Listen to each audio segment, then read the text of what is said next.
जय हिंद, नमस्ते दोस्तों। स्वागत है आप सभी का इस वीडियो लेक्चर में। इस वीडियो के माध्यम से आज हम मैथ पढ़ने वाले हैं। एकदम शुरू से मैथ मैंने पढ़ाने का प्रयास किया है मेरे दोस्त। अगर मैथ अच्छे तरीके से पढ़ना चाहते हैं तो इस चैनल से जुड़े रहिए। तो आइए स्टार्ट करते हैं मेरे दोस्त। सबसे पहले हम पढ़ेंगे प्राकृतिक संख्या, उसके बाद से पूर्ण संख्या पढ़ेंगे, पूर्णांक संख्याएं पढ़ेंगे, सम संख्याएं पढ़ेंगे, विषम संख्याएं पढ़ेंगे, भाज्य संख्याएं, अभाज्य संख्याएं, परिमेय संख्याएं पढ़ेंगे, अपरिमेय संख्याएं पढ़ेंगे। तो आइए स्टार्ट करते हैं। सबसे पहले आप हेडिंग डाल लीजिए प्राकृतिक संख्याएं। प्राकृतिक संख्याएं क्या होती हैं दोस्त? प्राकृतिक संख्या को इंग्लिश में नेचुरल नंबर बोला जाता है। परिभाषा देख लीजिए, वे संख्याएं जिनमें वस्तुओं की गणना की जाती है उन्हें प्राकृतिक संख्याएं कहते हैं। प्राकृतिक संख्याएं धनात्मक होती है, अतः एक सबसे छोटी प्राकृतिक संख्याएं हैं। जैसे 1 से लेकर अनंत तक जितनी भी संख्याएं हैं सब प्राकृतिक संख्याएं हैं। प्राकृतिक संख्या को यन से प्रदर्शित किया जाता है।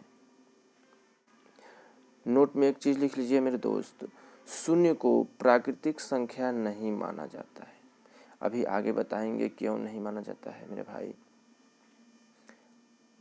एक प्रश्न देख लीजिए मेरे दोस्त, निम्न में से कौन सी प्राकृतिक संख्या नहीं है? शून्य एक प्राकृतिक संख्या नहीं है। अगला हेडिंग डाल लीजिए पूर्ण संख्या। इंग्लिश में बोलते हैं होल नंबर्स।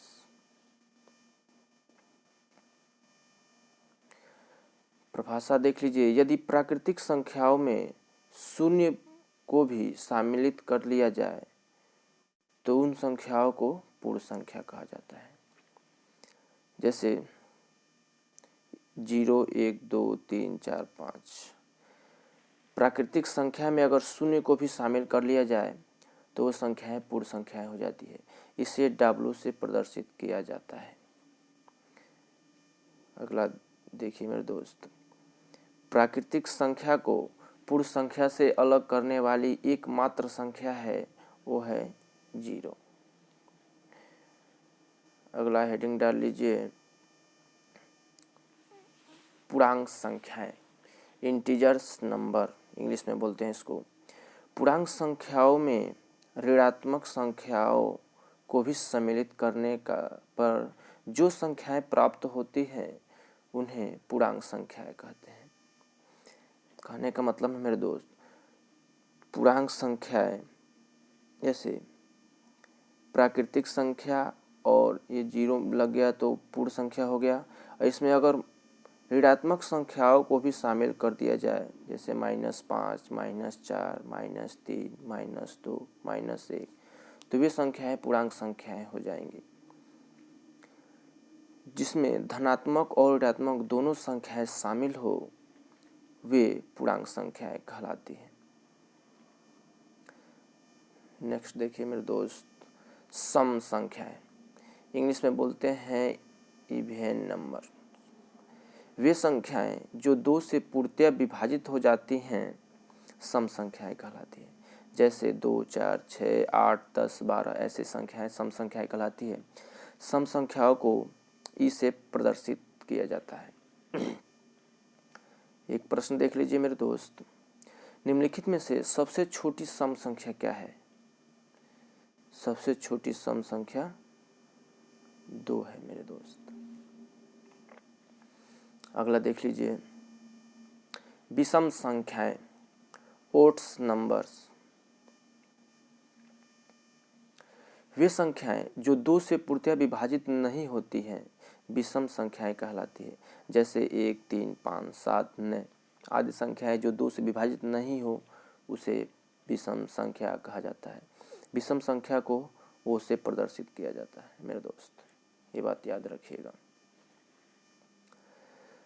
अगला हमारा है परिमेय संख्याएं, रेशनल नंबर्स।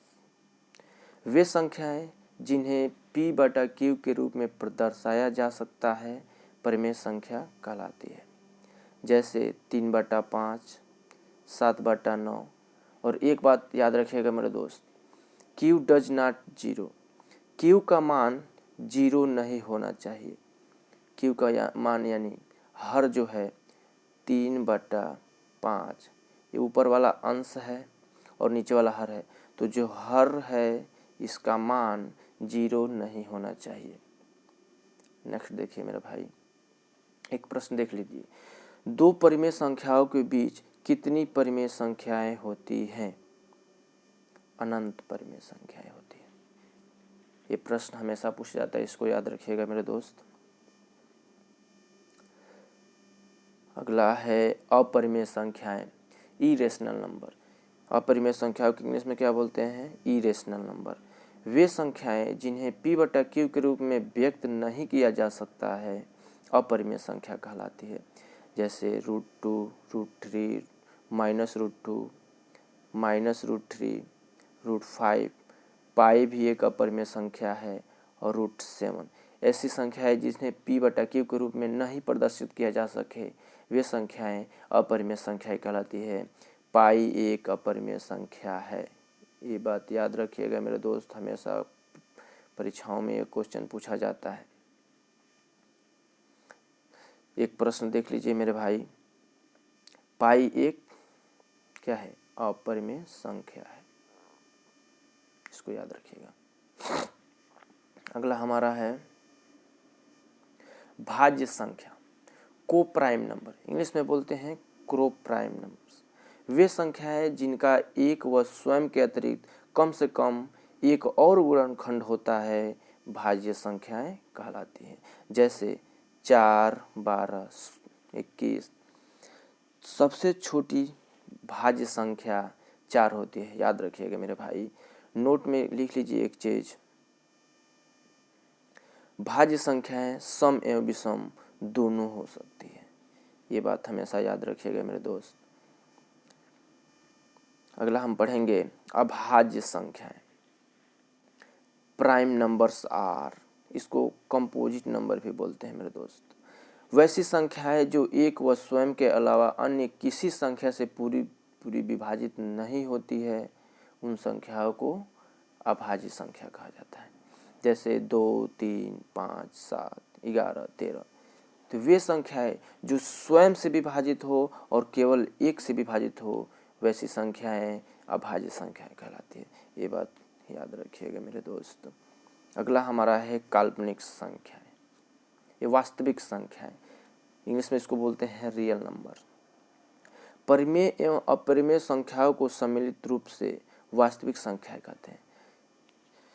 जैसे मेरे दोस्त, परिमेय संख्या जिसे P/Q के रूप में लिखा जा सके, और अपरिमेय संख्या जिसे P/Q के रूप में नहीं लिख सकते। जब दोनों संख्याएं मिलती हैं तो संख्याएं वास्तविक बन जाती हैं। इसे R से प्रदर्शित किया जाता है मेरे भाई।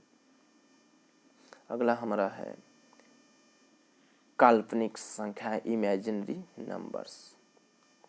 काल्पनिक संख्याओं को इंग्लिश में बोलते हैं इमेजिनरी नंबर्स। ऋणात्मक संख्याओं का वर्गमूल करने पर जो संख्याएं बनती हैं वह काल्पनिक संख्या कहलाती हैं। जैसे √-2 और √-5। काल्पनिक संख्या आपको याद रखना है मेरे दोस्त। अगला है हमारा, कुछ महत्वपूर्ण बिंदु देख लीजिए मेरे भाई। संख्या एक न तो भाज्य है और न ही अभाज्य है, ये बात याद रखिएगा, हमेशा प्रश्न में पूछा जाता है मेरे दोस्त। ऐसी संख्या जो अभाज्य हो एवं सम हो, वे संख्या केवल 2 है। हमेशा क्वेश्चन में पूछा जाता है प्रश्न परीक्षाओं में। और कुछ महत्वपूर्ण बिंदु देख लीजिए। एक न तो भाज्य संख्या है और न ही अभाज्य संख्या है, ये हमेशा प्रश्न बनता है, इसको याद रखिएगा। 2 सबसे छोटी अभाज्य संख्या है, ये भी प्रश्न बहुत इंपॉर्टेंट है। 2 एकमात्र ऐसी सम संख्या है जो रूढ़ संख्या भी है, इसको भी याद रखिएगा मेरे दोस्त। 3 सबसे छोटी विषम संख्या है, ये हमेशा याद रखिएगा। 4 सबसे छोटी भाज्य संख्या है। ये जितने भी प्रश्न हैं मोस्ट इम्पॉर्टेंट प्रश्न हैं, हमेशा याद रखिएगा मेरे दोस्त। 9 सबसे छोटी विषम संख्या है, इसको भी याद रखिएगा। 1 से 25 तक कुल अभाज्य संख्या 25 होती है। तो इस वीडियो को यहीं समाप्त करते हैं मेरे दोस्त।